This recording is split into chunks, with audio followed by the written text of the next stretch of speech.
Donald Trump foi basicamente forçado a dizer que vai dar um dividendo de $2.000 a cada americano qualificado, porque sua taxa de aprovação nos Estados Unidos, enquanto ele se envolve com o resto do mundo, tentando descobrir quantas tarifas impor e qual deve ser o tamanho delas, caiu para cerca de 40% na maioria das pesquisas.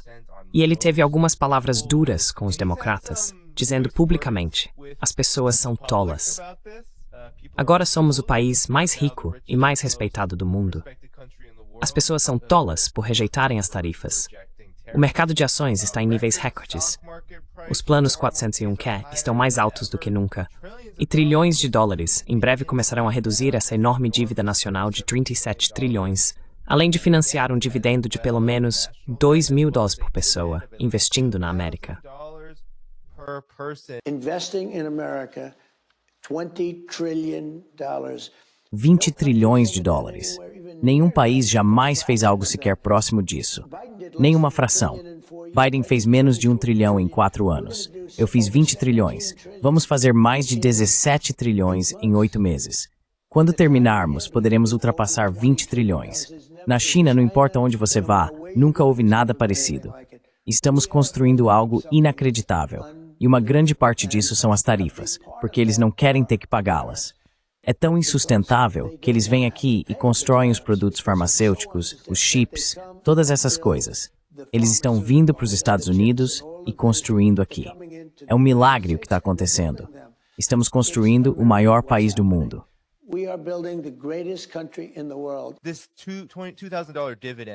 Esse dividendo de $2.000 que ele teve que anunciar parece um movimento muito aleatório, quase desesperado. Muito do que ele diz não tem contexto, nem evidência de como todas essas empresas estariam supostamente voltando e construindo aqui. Na minha avaliação, as tarifas eram principalmente uma arma de política externa, e agora estão sendo justificadas como uma salvação para os Estados Unidos. E como Scott Besson diria, trata-se de segurança nacional. Trump mente o tempo todo. Trump just constantly lies. It's pathological. I mean, obviously, é loucura, é patológico. Quero dizer, obviamente, praticamente todos os políticos dos Estados Unidos mentem, os democratas também mentem, mas no caso do Trump é simplesmente chocante. Ele não tem nenhuma relação com a realidade. Isso realmente mostra essa ideia de que a estratégia é apenas repetir uma mentira tantas vezes que as pessoas começam a acreditar que é verdade. E tudo que Trump disse ali naquele tweet ou naquela postagem no site dele é completamente falso. É tudo falso. Em primeiro lugar, a inflação está subindo, de acordo com os dados do governo dos Estados Unidos, dados oficiais. Não está caindo. Ele disse que não há inflação. Ele nem sequer disse que a inflação está caindo, disse que não há inflação, o que é objetivamente falso. É loucura.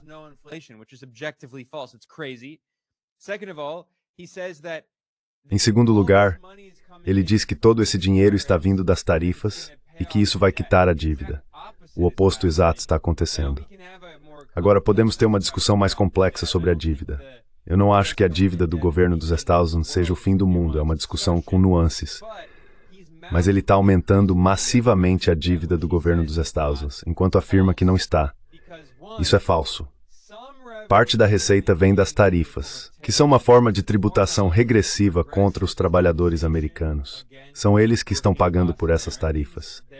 Trump repetiu constantemente outra mentira, dizendo que outros países pagam pelas tarifas.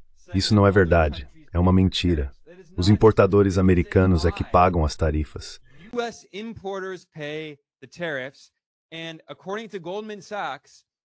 E de acordo com o Goldman Sachs, a maior parte do custo dessas tarifas veio na forma de aumentos de preços, o que significa que os consumidores dos Estados Unidos, pessoas trabalhadoras comuns, estão pagando pela maior parte das tarifas. Isso quer dizer que o dinheiro que o governo arrecada com as tarifas vem dos consumidores, dos americanos da classe trabalhadora. São eles que estão pagando as tarifas. Trump afirma que esse dinheiro está sendo usado para pagar a dívida, o que não é verdade. E ele também diz que esse dinheiro será devolvido aos americanos na forma de cheques de $2.000. Mas esse dinheiro é deles. É um imposto sobre o consumo que os americanos pagam ao governo por meio das tarifas. A China não pagou esses impostos. Então Trump está afirmando que vai devolver parte desse dinheiro na forma desses cheques. Mas ele realmente vai devolver em cheques? Ou vai usar o dinheiro para pagar a dívida?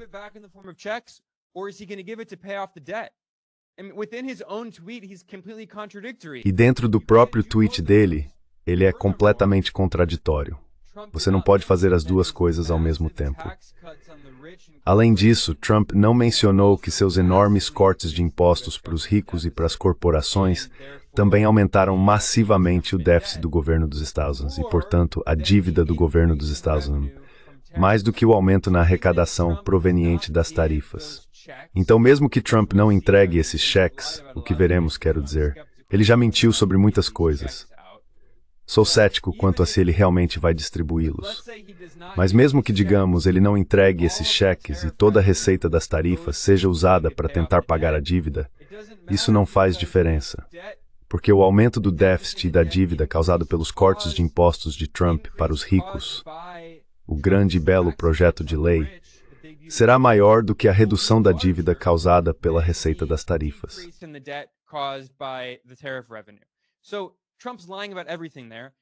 Então Trump está mentindo sobre tudo isso. Outra mentira é essa ideia de que os Estados Unidos estão se reindustrializando. De acordo com dados oficiais do governo dos Estados Unidos, o país não está se reindustrializando. Se você olhar para o índice de manufatura do ISM e para o emprego na indústria, ambos têm caído. Em termos de emprego na manufatura neste ano, ironicamente, em janeiro e fevereiro, segundo dados do governo dos Estados Unidos, houve um pequeno aumento nos empregos industriais no país. Mas desde que Trump impôs suas tarifas em abril, o emprego na manufatura caiu significativamente, porque muitas empresas não querem investir nos Estados Unidos, apesar das alegações de Trump em contrário, já que há muita incerteza em torno das tarifas.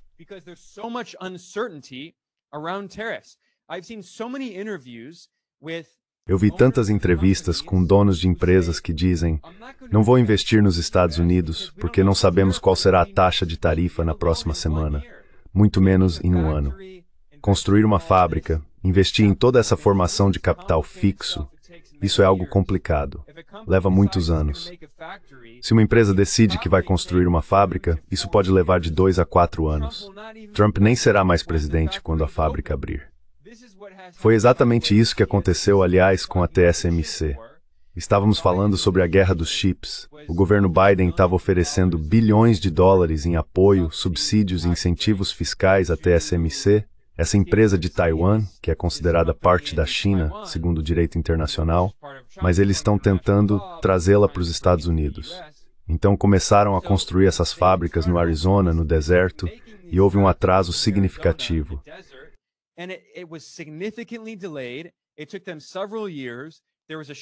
Levou vários anos para eles conseguirem. Havia escassez de trabalhadores e grandes problemas de infraestrutura. Então quero dizer, Trump diz que toda essa manufatura vai voltar. Isso objetivamente não está acontecendo. Trump afirma que talvez possa haver potencialmente 20 trilhões de dólares, um número que ele simplesmente tirou do chapéu, do nada. E a Fox News simplesmente coloca o presidente no ar para inventar números sem qualquer contestação.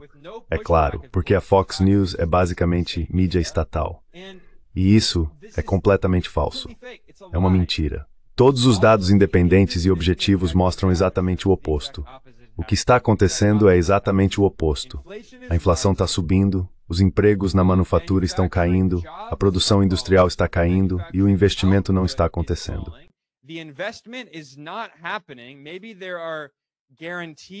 Talvez tenham sido feitas garantias por países estrangeiros como parte daqueles tratados desiguais que Trump impôs ao Japão, à Coreia do Sul e à Europa.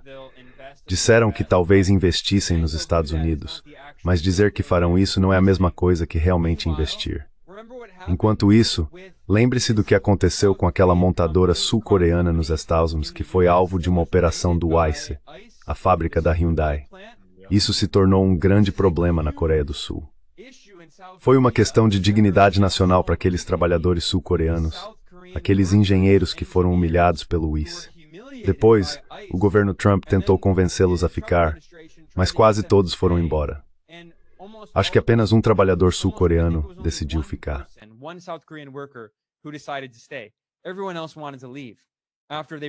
Todo o resto quis ir embora depois de ter sido humilhado pelo ICE daquele jeito. Então as alegações de Trump são completamente falsas. A única coisa que ele disse, e eu lhe dou crédito por isso, uma coisa que ele disse é verdadeira. Sim, o mercado de ações está em níveis recordes. Ele não mencionou que isso acontece porque é a maior bolha da história do mercado de ações dos Estados Unidos neste momento, amplamente impulsionada pela bolha da IA. Essa bolha é maior do que a bolha das .com, que estourou em 2000. É maior do que a bolha que estourou em 1929 e alimentou a Grande Depressão. Então Trump está certo quanto a isso. Mas isso sempre acontece com o governo dos Estados Unidos.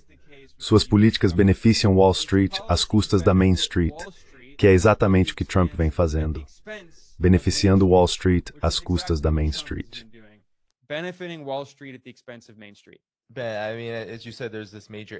Como você disse, há essa grande bolha da IA.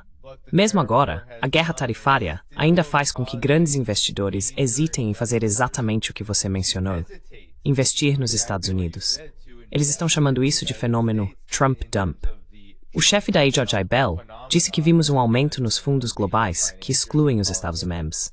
Muitos investidores privados simplesmente compram fundos globais todos os meses e agora estão escolhendo aqueles que buscam exposição no exterior. Estamos vendo pessoas descobrirem esses fundos em que você compra um fundo global que deliberadamente deixa os Estados Unidos de fora, assim obtendo uma ampla exposição a diferentes países, enquanto excluem os Estados Unidos de propósito.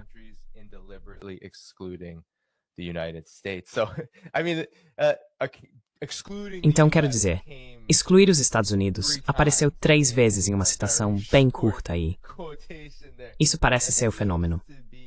E quando você mencionou a dívida da manufatura antes, bem, qualquer pessoa comum nos Estados Unidos pode olhar pela janela ou perguntar a alguém que esteja procurando emprego agora se a manufatura está em alta. A maioria das pessoas vai dizer o que isso sequer significa. Nenhum dos empregos está na manufatura, e os empregos estão em queda nos Estados Unidos. Então, não apenas as tarifas deveriam ser uma arma de política externa, e fracassaram terrivelmente, especialmente em relação à China, mas agora também estão falhando e causando um grande efeito de retorno nos Estados Unidos. E estamos chegando perto das eleições de meio de mandato. Quais são seus pensamentos?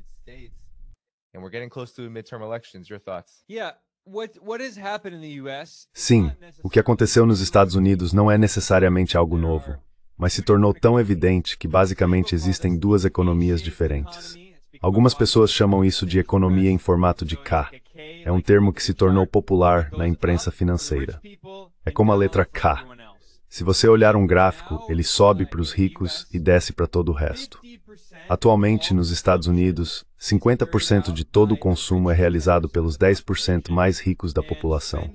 E os gastos desse mesmo grupo representam 1/3 do PIB, de acordo com a Moody's Analytics. Isso foi relatado pelo Wall Street Journal, 1/3 do PIB. Então, muita coisa depende da continuidade dessa bolha inflacionada no mercado de ações. Neste momento, 90% das ações nos Estados Unidos pertencem aos 10% mais ricos da população. 90%.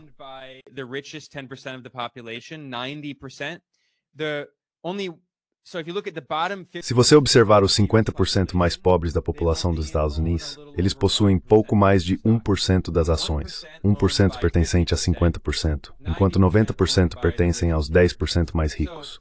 Portanto, é claro que essa bolha beneficia os ricos, e que as políticas do governo dos Estados Unidos estão voltadas para continuar inflando essas bolhas de ativos, incluindo a bolha das ações e a bolha imobiliária. Isso inclui a proposta absurda de Trump de uma hipoteca de 50 anos, sobre a qual podemos falar, uma política insana que, na verdade, beneficiaria bancos e credores às custas das famílias americanas comuns, que teriam de pagar mais do que o dobro em juros em comparação com uma hipoteca de 30 anos e ficariam endividadas até morrer. Essa não é uma política pró-classe trabalhadora. É uma política pró-Wall Street. Portanto, em termos da ideia de redução de riscos, há algumas razões para isso.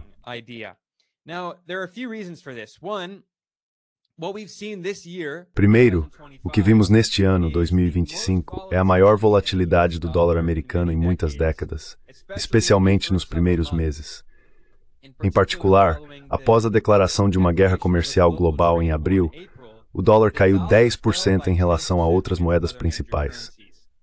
Agora, se você mantém a maior parte do seu portfólio em ativos denominados em dólares americanos e você não está nos Estados Unidos e não tem passivos em dólares, como, por exemplo, se você for um fundo de pensão ou algum tipo de fundo de mercado monetário estrangeiro, ou um gestor de ativos estrangeiro, como na Europa, por exemplo, e seus passivos forem em euros, digamos que você seja um fundo de pensão europeu, e precise pagar aposentadorias todos os meses a aposentados em euros, mas esteja investido em grande parte nesses tipos de ativos de renda fixa e talvez tenha alguma exposição a ações americanas.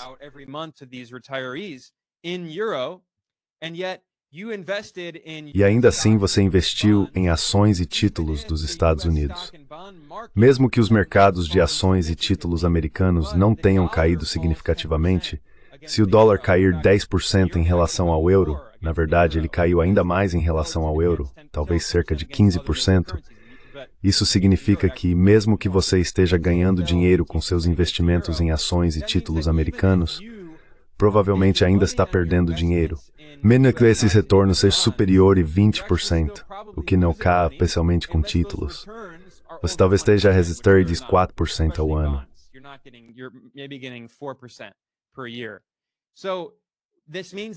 Então isso significa que muitos países, investidores em países estrangeiros, estão dizendo que apenas por causa do risco de exposição cambial, estão reduzindo sua exposição a ativos em dólares americanos. Não 100%, e certamente não saindo do mercado de ações, porque eles também conseguem ver essa enorme bolha no mercado acionário em que investiram. Embora muitos deles agora estejam começando a se preocupar um pouco com isso também. Portanto, o primeiro risco é o risco de exposição cambial. O segundo risco é o risco do mercado de ações. Eu mencionei como o mercado acionário dos Estados Unidos está na maior bolha de todos os tempos, e como há essas avaliações insanas das grandes empresas de tecnologia.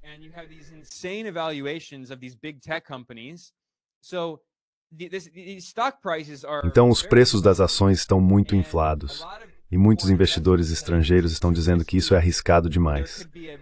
Pode haver uma queda muito séria, ou até mesmo um colapso, algum tipo de grande correção nos preços das ações. Por isso, eles estão reduzindo o risco, porque está caro demais. E aí entra o terceiro risco, que é o efeito Trump. O fato de que Trump pode acordar amanhã e anunciar alguma nova política maluca que poderia novamente fazer o dólar cair muito, o que poderia derrubar o mercado de ações. Quem sabe o que Trump vai anunciar em seguida?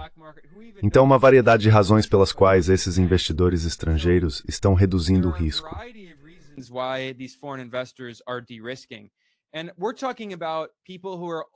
Estamos falando de pessoas que estão apenas preocupadas em ganhar dinheiro nos países ocidentais. Isso sem nem mencionar o risco geopolítico. Se você está na China ou na Índia agora, que enfrenta tarifas de 50%, ou na Rússia, ou sabe, em outros países do BRICS que temem ser os próximos a sofrer sanções dos smalls, o processo de redução de riscos é ainda maior. Eles estão especialmente preocupados quando olhamos para a China. A China tem um enorme superávit comercial. Eles têm tantos dólares em excesso. Anteriormente, muitos desses dólares eram usados para comprar dívida do governo dos Estados Unidos, os títulos do Tesouro Americano, o que ajudava a sustentar o mercado do Tesouro do Zetal, e permitia que o governo americano tomasse empréstimos a baixo custo e continuasse acumulando dívidas cada vez maiores.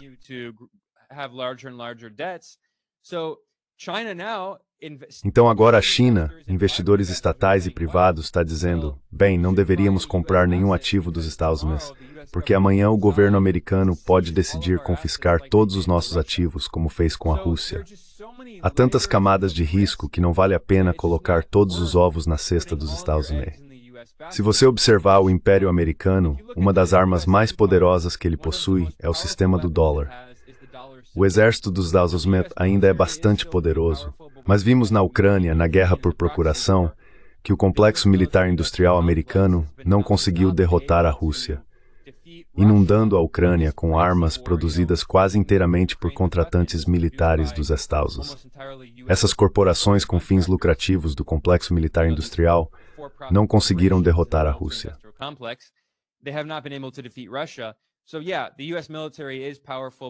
Então, sim, o exército dos Estados Unidos é poderoso, mas tem seus limites.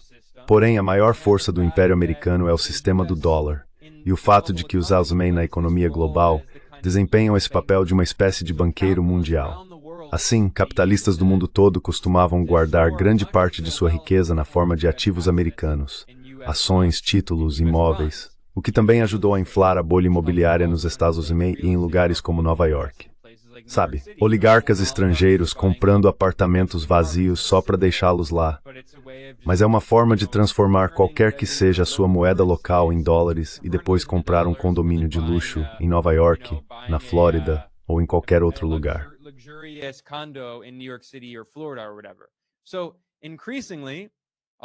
Então, cada vez mais, até mesmo essas pessoas, esses oligarcas e capitalistas estrangeiros, estão reconsiderando isso. Por uma variedade de razões, os investimentos nos Estados Unidos já não são tão atraentes quanto eram no passado. Isso representa uma grande mudança. E, com o tempo, não estou dizendo que isso acontecerá da noite para o dia, isso continuará a corroer o poder do Império Norte-Americano, seu domínio sobre o sistema financeiro internacional, à medida que o dólar enfraquece. Ele não vai desaparecer de repente, mas o que estamos vendo é uma ordem financeira mais multipolar, na qual o dólar já não é o único protagonista, e muitas instituições financeiras internacionais estão reduzindo sua exposição aos Estados Unidos de modo geral. O governo Trump combinou de forma muito explícita a guerra econômica, as políticas de guerra econômica, como tarifas, proibições de exportação e assim por diante. A guerra tecnológica, tudo isso, com a segurança nacional, de maneira muito aberta. E aqui está Scott Bessent articulando isso. Entrar desde o início, e à medida que reequilibramos, que é o objetivo aqui, trazer de volta empregos de manufatura bem remunerados para os Estados Unidos, isso acabará se transformando em receitas fiscais domésticas. Você sabe, o presidente Trump tem lutado consistentemente pelo trabalhador americano, e estamos vendo trilhões em investimentos nos Estados Unidos que não teriam acontecido sem as tarifas. Outra coisa também é a autoridade que ele usa, chamada IPA. E ele utilizou essa autoridade de emergência para levar os chineses à mesa de negociações, a fim de interromper os precursores das drogas de fentanil.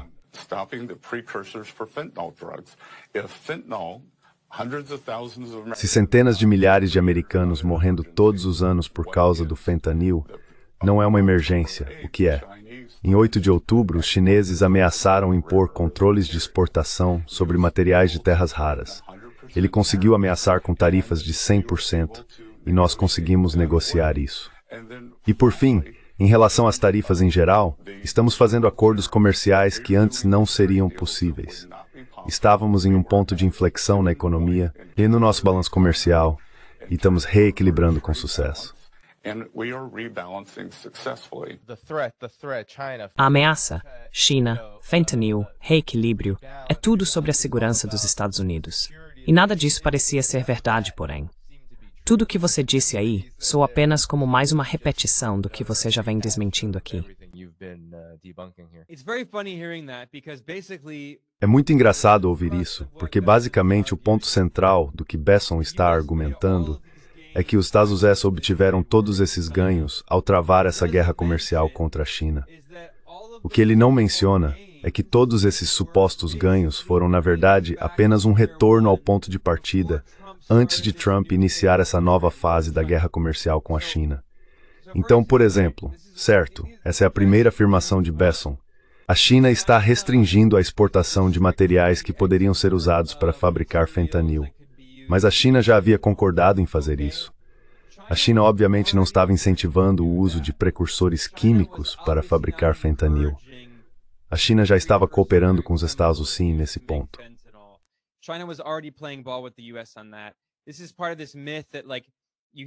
Isso faz parte desse mito que você ouve desses falcões insanos nos Estados Unidos, afirmando que a China quer que a crise do fentanil e a crise dos opioides nos piorem.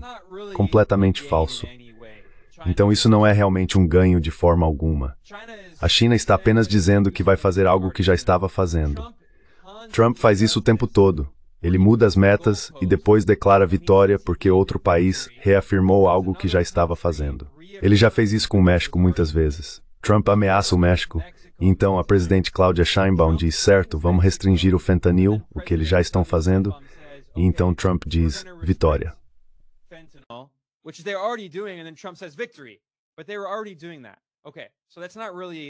Mas eles já estavam fazendo isso. Ok, então isso não é realmente uma vitória. Depois, Besson diz que a China também ameaçou restringir a exportação de terras raras para os Estados Unidos. Mas por que a China fez isso? Besson não menciona. Ele age como se a China estivesse apenas sendo agressiva e de repente tivesse decidido restringir as exportações de terras raras para os Estados Unidos. A razão pela qual a China fez isso foi como retaliação à guerra comercial unilateral travada pelos Estados Unidos. Foi a maneira da China de se defender da guerra comercial dos Estados Unidos. Então Trump aumentou massivamente as tarifas sobre a China. E o que a China fez depois?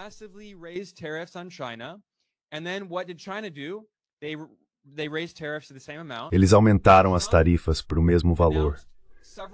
Então Trump anunciou várias formas de restrições à exportação e adicionou empresas chinesas à lista de entidades, o que é uma forma de sanção. A China respondeu com restrições às terras raras. Então, quando o governo Trump concordou em voltar à estaca zero, reduzir essas tarifas e retirar essas empresas chinesas da lista de entidades, como a empresa mãe da Nexperia, o que a China fez? Anunciou que não restringiria mais a exportação de terras raras. Portanto, estamos literalmente de volta ao ponto em que tudo estava quando começamos, antes de Trump intensificar essa guerra comercial com a China.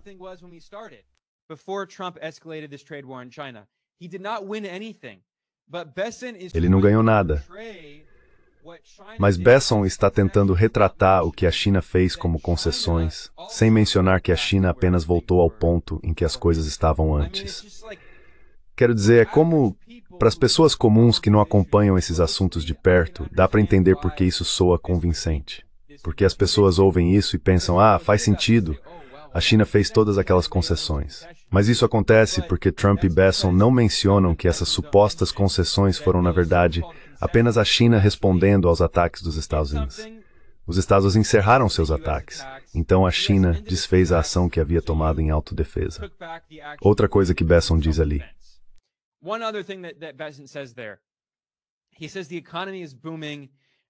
Ele diz que a economia está em expansão e que haverá todos esses investimentos. Isso não é objetivamente verdade. Na verdade, há um gráfico circulando no Twitter financeiro que é muito revelador. Ele mostra que nos Estados Unidos, 80% dos americanos vivem em partes da economia que estão em recessão. 80%.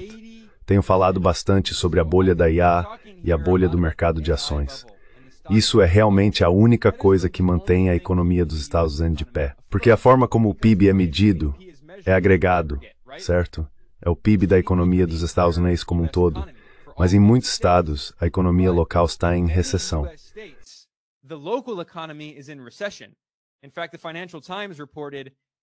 Na verdade, o Financial Times informou que cerca de 1/3 dos estados dos Estados Unidos estão em recessão ou próximos disso.